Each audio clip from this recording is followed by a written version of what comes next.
Well, it is my pleasure to be joined on our podcast this week by Lamont Roach. Lamont Roach, you have another challenging fight coming up. December 6th, you'll be main event of the PBC Prime Video pay-per-view card. You'll be challenging the WBC interim junior welterweight title holder Isaac Pitbull Cruz in the great fight city of San Antonio at the Frost Bank Center. So welcome to the show. The last time we spoke was before you had your last fight against Tank Davis earlier this year. So, I got it. Before we get into everything with Pitbull, which I find to be a very intriguing fight, to be honest, we got to get into a little bit about what we've seen earlier this year. That fight was back in February. You moved up in weight to lightweight to challenge him for his WBA lightweight championship. And you were held to what most people considered a highly controversial draw in that fight. A lot of people thought that you won that fight, that the referee blew the knockdown call in the ninth round, did not penalize him by points or DQ for running to the corner or getting wiped off. There was all kinds of things that went haywire. They screwed up the potential for a replay. So all these months later, where you made him take the knockdown in front of the whole world, how do you reflect on that fight and what the heck happened? Do you feel like you were robbed? For sure. It's exactly how how you described it though. That's exactly how I feel. I mean, it was in plain sight. So it's sad. It's sad that boxing comes to situations as such and it doesn't go the right way like it's supposed to. That wasn't the first time and it probably won't be the last, sad to say. And it's just spilled milk that I really can't cry over. But I do definitely feel like I was robbed. I mean, watching the fight, I thought I won without the knockdown being counted as well. But, everything's subjective, right? That is very true. But one of the things that really irritated me about it, and I didn't have a dog in the fight. I was, looking forward to seeing you guys put on a highly competitive, good, interesting fight. Um, but what irritated me was that they put replay in place for the commission to examine these instances. That was obviously the perfect example to view the replay of what occurred when he went down on the knee. After the fact, the commission in New York recognized that it was a knockdown, but said because of their technical issues that they were having, supposedly with the production truck, yeah, exactly, that some people will see the video of this, others will hear the video. You were given the supposedly the quote marks. Yeah. Said that they recognize it, but because it wasn't able to be viewed by the replay official within the time frame during the fight, they couldn't suddenly post fight award you the extra point and give you the win because they didn't know how the final three rounds would have played out. If everybody knew there had been a knockdown. What is your thought about that aspect of it? My thought is just, they definitely dropped the rock.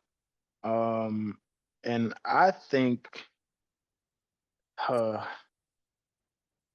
just think it's a little shady. That's all. Yeah, that's a great word. That's a great word for it. Yeah. I definitely just think it's a little shady. I think a lot of things come into factor when you have a superstar and such who brings how do you say it, value to a lot of people involved with the event, and maybe the potential next event. So it's just a little shaky. That's all. That's how I feel. Well, you mentioned about the next event, so it was a good fight. Some controversy in boxing never helps sell a rematch. Uh, he exercised his right to a rematch, so we all thought that would happen. First, they talked, he said right away, want to get right back in the ring as quickly as possible. Obviously, you did also. They talked about doing it in June. Then it was supposed to take place in August. And then a lot of stuff went on. He ended up pulling out of the fight to take what was going to be a far more lucrative exhibition fight, not even a real fight against Jake Paul. I guess allegedly. Nobody can really argue if you're taking a huge payday, I suppose. But how did you feel about basically getting strung along post the first fight in February for him saying you'll do it this way, you'll do it then, he'll accept the rematch, and then he bailed on you, kind of left you high and dry? Yeah, he definitely did. That's dirty business. And that's what contracts and stuff I put into play for. And if I was a guy who was super pressed for, money or anything like that, you can easily go to arbitration. Um, that didn't take place. Was that just you decided you didn't want to do that? Yeah, for sure. It's just coming to a point where there's that's going to be strung along too. It's going to be a lot of BS, and nobody wants to go through more BS than he already, what I'm saying, that he already put me in or put me through. We already knew that the fight was kind of in limbo as we were in camp, so it was just really pissing me off, honestly. But once we came to terms with they aren't pretty much aren't going to fight. It was just like, all right, where do we go from here? But we always been working since to find the next to do Right. so. So we always knew that we were going to fight this year. When Um, you heard he was taking the Jake Paul fight, and they went through their press tour, and then we all know what happened about the lawsuit from an ex-girlfriend that alleged yet another case of domestic violence committed by Tank Davis. Obviously, we'll go through the process with that, uh, but he ended up getting dropped from the fight, so he doesn't get what would have been still a lucrative payday and a rematch against you. He now doesn't get perhaps an even more lucrative situation with Jake Paul and isn't fighting at all. Uh, what is your thought about that? It seems to me like karma, maybe. I mean, I don't have any thoughts. Whatever happened, happened. Doesn't have anything to do with me anymore. So, I wish the best to anybody who is involved in that situation with MVP, with the other side, whatever the case may be. However they move on, they better figure it out. But I don't have any thoughts about it. I don't have anything to focus on but Pitbull Cruz December 6th. So Well, down the road, whatever happens, would you like to maybe see Tank again just to settle that score? I doubt it. I'm just off the simple fact that he wouldn't, rematch me. It's like the proof is in the pudding. If you look at everything at face value, it probably 99% doesn't happen. So now we get to Pitbull. So I have to say, I was a little surprised that Pitbull and his team took this fight. Uh, you are not a big name. You're certainly a bigger name than you were before you fought Tank Davis and Hmm. put on an excellent performance in that fight. Um, were you surprised that they called your name and decided to then ask to fight you? Uh Surprise, no, because Pitbull kind of always been an option. Like Okay. I'm pretty sure they were knowing of it. Like now, surprised that they said yes, well, maybe a little bit. Okay. But but surprised that what I'm saying that they were aware, and because we were aware, we've been aware. So he was always on the list of what can happen next. But He was they picked you out, and I sort of, anyway, my take was view you as the favorite and him as the underdog. You're 5'7", he's 5'4". He's always a smaller guy, but you obviously are going to be Yeah. much bigger than him. Um, you're obviously a very consummate boxer. You have excellent defense. You're fast. You've We talked about it before the Tank fight, how good of a chin you have, and you certainly showed that against a big puncher like Tank Davis. Um, how do you approach him then? Like, what do you have to be wary from him? I already know what he has to be wary from you.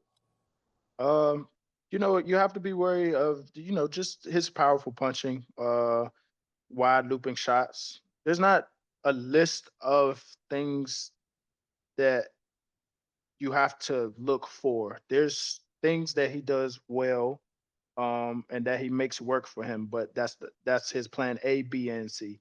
So if the big looping shots don't work for him, where's he going to go? Like, what is he going to do? If the relentless pressure doesn't work for him, what is he going to do? So I have multiple avenues to win this fight, and I'll exploit them all night until either the bell rings or he falls. Well, So the way you just put it, I was sort of thinking like he has one way to win, which is a good way, but yeah, that Lamont Roach had probably three or four ways to win. for sure. Yeah, okay.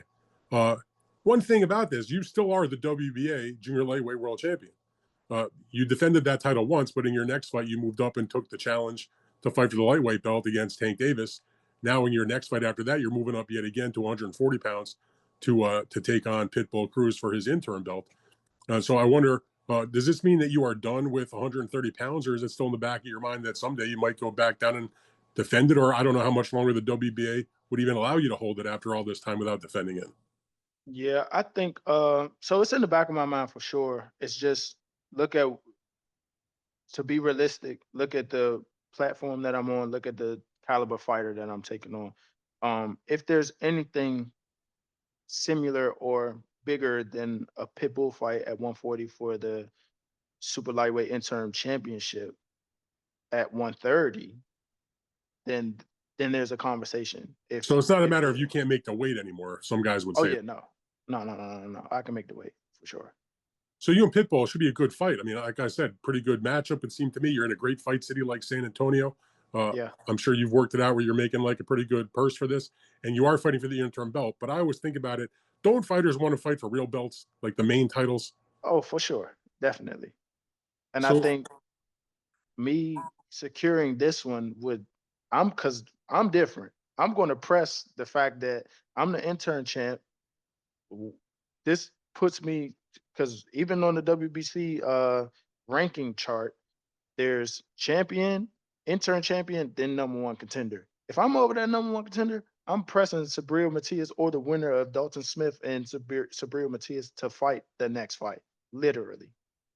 So that brings me to my I guess my last question is that if you are going to stay at 140 pounds, if you beat Pitbull Cruz, or even if you don't beat Pitbull Cruz, whatever, but that's a really good division right now. You'll be there. Pitbull is there. Tifimo Lopez is the lineal champion. He's the WBO champion.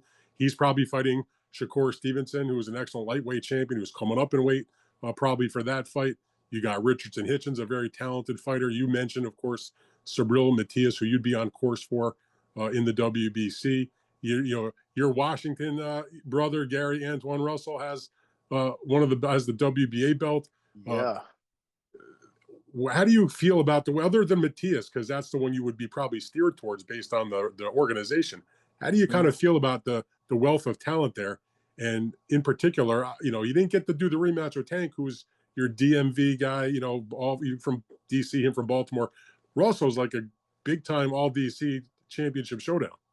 Oh, man, I love that fight. I actually, if people don't know, okay, so the options that were presented to me by PBC um, were Pitbull, Gary Russell Jr., Gabriel Flores, and somebody else. I told them no to um, Gabe. I told them no to Gary Russell Jr. because what the hell has he done in the last 4 years? And why does he think why would I gift him a title shot in his second fight back in 4 years? And You he's mean dis that would have been at and 130? he's and it would have they said 35. That's weird. But Right. That wouldn't have been a title shot, I guess. it Then. wouldn't have been a title shot. Right. Exactly.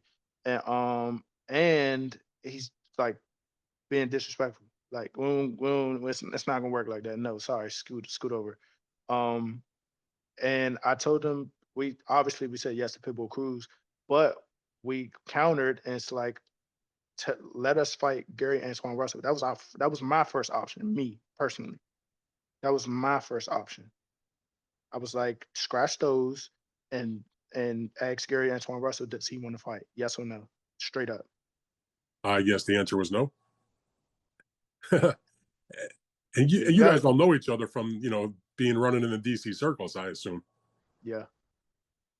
So if you win, maybe the unification you can will give him a reason to maybe fight you.